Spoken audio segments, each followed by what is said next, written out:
বাপ একটা জিনিস ভাববেন, বাচ্চাদের মন থেকে ছোটবেলা থেকে কাদার মতন নরম, যখন 12, 13, 14 হবে তখন কিন্তু ইটের মতন শক্ত। আপনি যদি বলে যে বা বেটা নামাজ পড়তে চলো, যাবে? বেটা কোরআন পড়তে যাও, যাবে? আপনার ছোটবেলা থেকে শিক্ষা দেননি, তো কি করে যাবে? তাই বাবা যে মুসলমান, আপনাদের কাছে একটাই অনুরোধ, নিজের বেটা বেটিদেরকে আপনারা শিক্ষা দিন। এখানে মক্তব আছে, মাওলানা সাহেব পড়ান, বেরাদার ইসলাম মাদ্রাসায় বেটা বেটিদেরকে পাঠান, কোরআনের শিক্ষা দিন, তারপর নামাজের শিক্ষা দিন, ইসলামের দিন, ইসলামের খিদমতের শিক্ষা দিন। ইনশাআল্লাহ মরার পরে জান্নাতি হবেন। জোরে বলেন আল্লাহুম্মা আমিন। একবার দূরে পড়ুন আল্লাহুম্মা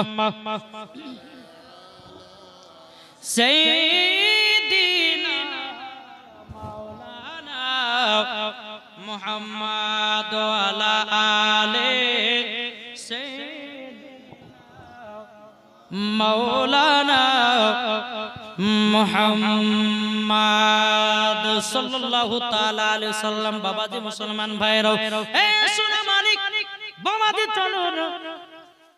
কোথায় ছিলেন জীবনেতে? ভুলে গেলে? জীবনটা কোথায় রেখেছিলেন?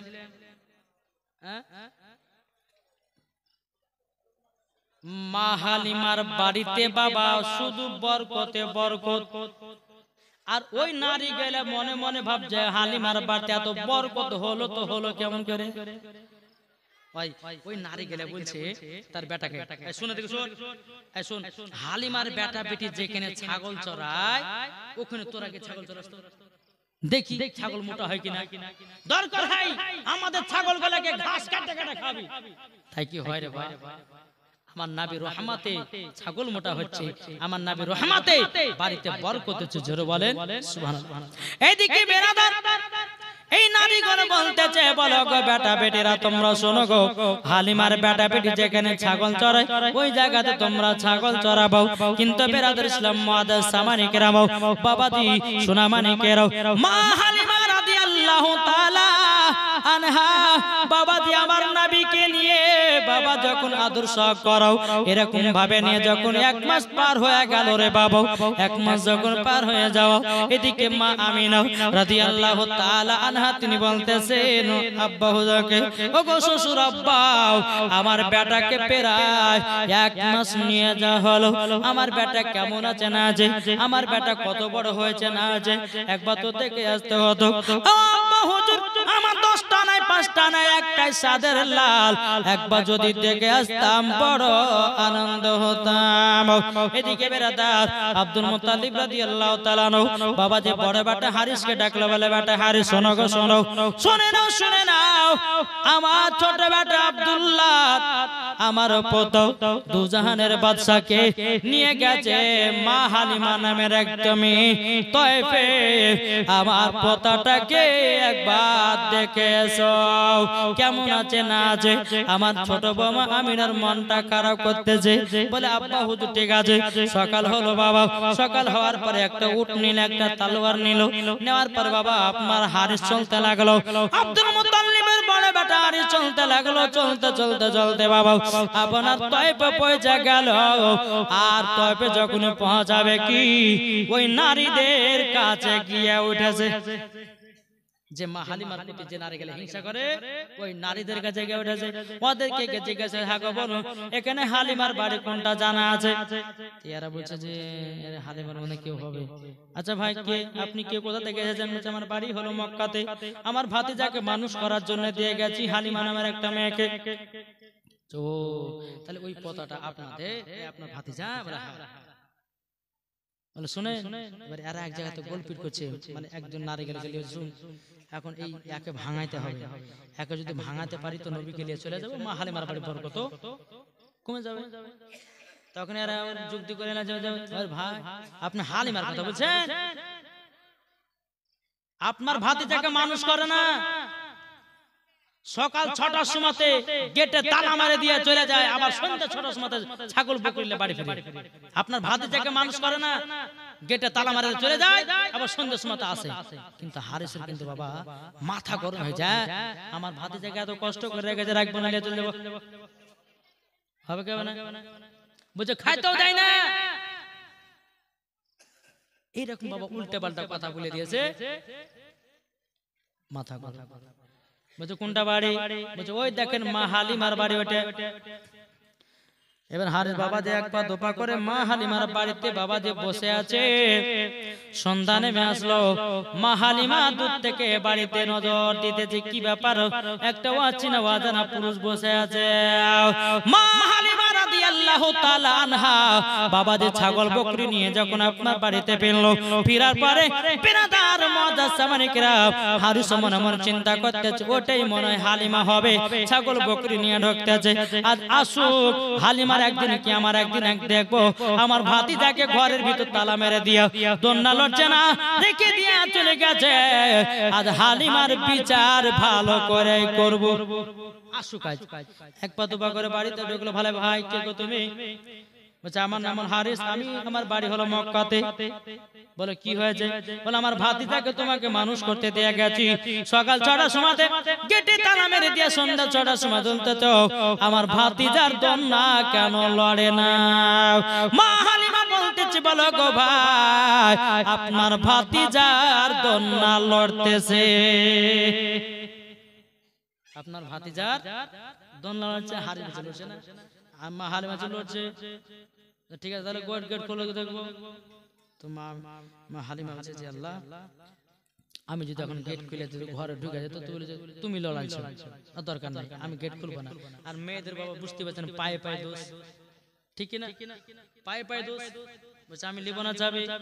বলো ভাই আপনি নিলেন চাবি, খুলেন তালা, খুলে আপনি ভিতরে ভিতরে যান। সর্বপ্রথম আপনার ভাতিজার দন্না লড়ছে কি লড়ছে না? যেমন বাবাজি হারিস কি করবে, তালাতেই চাবি ঢুকিয়েছি। আমার আল্লাহ পাক আল্লাহ তাআলা বলতেছে বলে গো আমার জিবরিল আমিন কারেন্টের মতো যাও, যাওয়ার পরে আমার নবীজির দন্নাটা লড়াইয়া দাও। যদি না লড়াইয়া দাও মনে হয় আজকে নিয়ে চলে যাবে। বেরাদার ইসলাম মুআজ্জামানে কিরাম বাবাজি তালাতে চাবি হারিস ঢুকাইয়া দিয়েছে। কারেন্টের মতো এসে আমার জিবরিল আমিন বাবা এসে হাজির, নবীজির দন্নাটা বাবা লড়াইয়া দিল।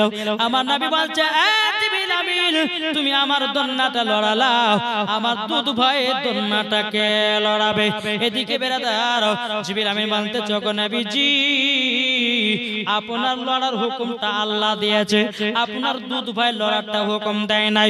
আল্লাহ বলছে জিবরিল আমার হাবিবুল্লাহ যেটাই বলছে সেটাই করো, দুধ ভাইয়েরটাও লড়িয়ে দাও। এ বাবা সোনা মানিকেরাও যখন বেরাদার ইসলাম মুআজ্জামানে কিরাম জিবরিল আমিন যখন আপনার কে লড়াইয়া দিয়ে চলে গেল, এদিকে হারিস বাবা তালা খোলে, বাবা যা তালা খোলো, গেট খুলাইয়া দিয়েছে। বাবা দিন নবীজির দন্না লড়তেছে, জোরে বলেন সুবহানাল্লাহ। যখন বাবা দন্না লড়তেছিল এদিকে বেরাদার ইসলাম মা হালিমা বলছে বলো ভাই গো ভাই আমি জানি তোমার ভাতিজার দন্না লড়ে, আমি জানি তোমার ভাতিজা আলাদা নয়, আমাদের সন্তানের থেকে পুরাপুরি আলাদা। তিনি হলো আখেরি জামানার নবী। বেরাদার ইসলাম মুআজ্জামানে কিরাম এই কথা যখনই বলে হারিস বলতেছে হ্যাঁ গো হালিমা এটা মানলাম, দোলনা লড়ছে মানলাম, তবে একটা কাজ করো এই ছোট ছেলে তো হাতে খেলনা দোলনা লাগে, তুমি তো খেলনা দেওনি। বাচ্চারা খেলা লাগে না, কান্না করলে পরে হাতে একটা ঝুনঝুনি বা যে কোনো একটা খেলনা মা বোনেরা দেয়। হারি বলছে হ্যাঁ গো হালিমা তুমি সন্ধ্যা 6টা সকাল 6টার সময়তে আমার ভাতিজাকে রেখে দিয়া চলে যাচ্ছ, সন্ধ্যা 6টার সময় আসছো, আমার ভাতিজার হাতে একটা খেলনা দরকার আছে। মা হালিমা বলতেছে বলো গো হারিস ভাই আপনার ভাতিজার হাতের খেলনা লাগে না। বলে কেন লাগে না, কেন কেন না লাগে না?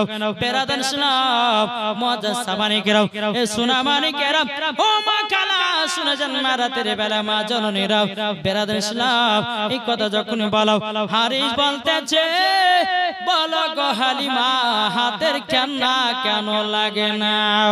মা হালিমা বলছে ভাই গো ভাই একটা কথা হলো কি? বলে কি? বলে আপনার ভাতিজার হাতের আঙ্গুল যেই দিকে লড়ে তিনার আঙ্গুলের সাথে সাথে জানো আসমান খেলা করে, খেলা দরকার না।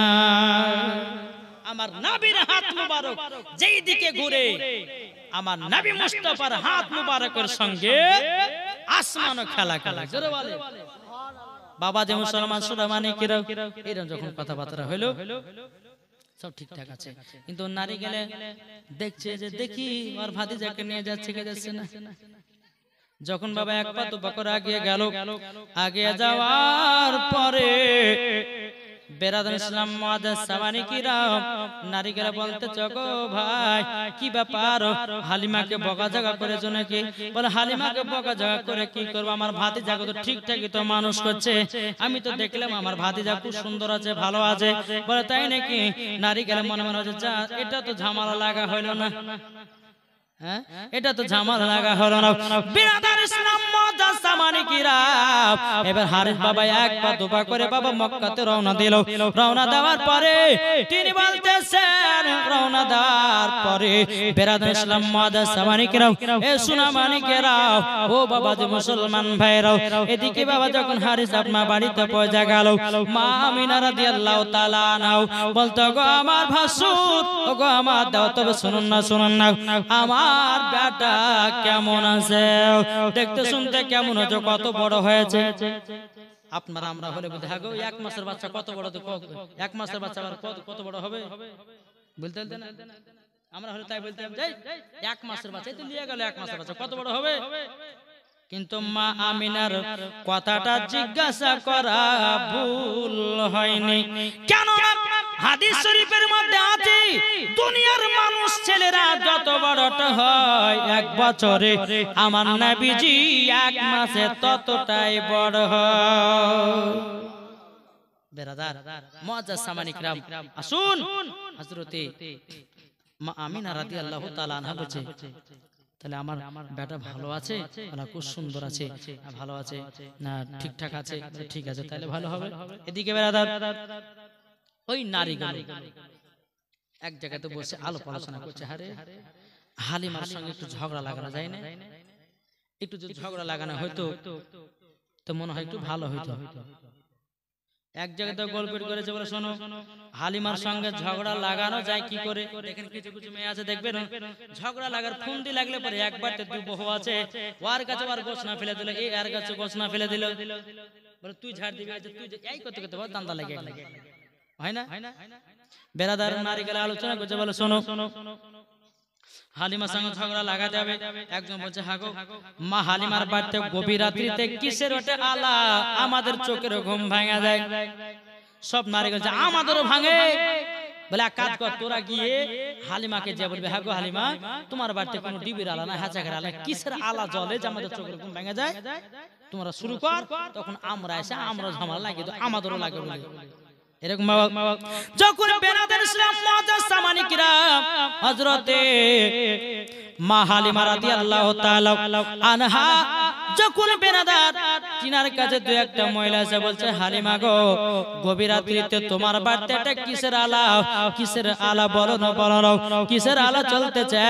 তখন বলতেছে কই আমার বাড়িতে কোনো হাঁচাকের আলা নাই, আমার বাড়িতে কোনো টিভির আলা নাই, আমার বাড়িতে কোনো রকমের কিছু আলা নাই, তবে গো হালিমা গভীর রাত্রিতে এমন একটা আলা হয় ওই আলা দ্বারাতে ঘুম ভেঙে যায়।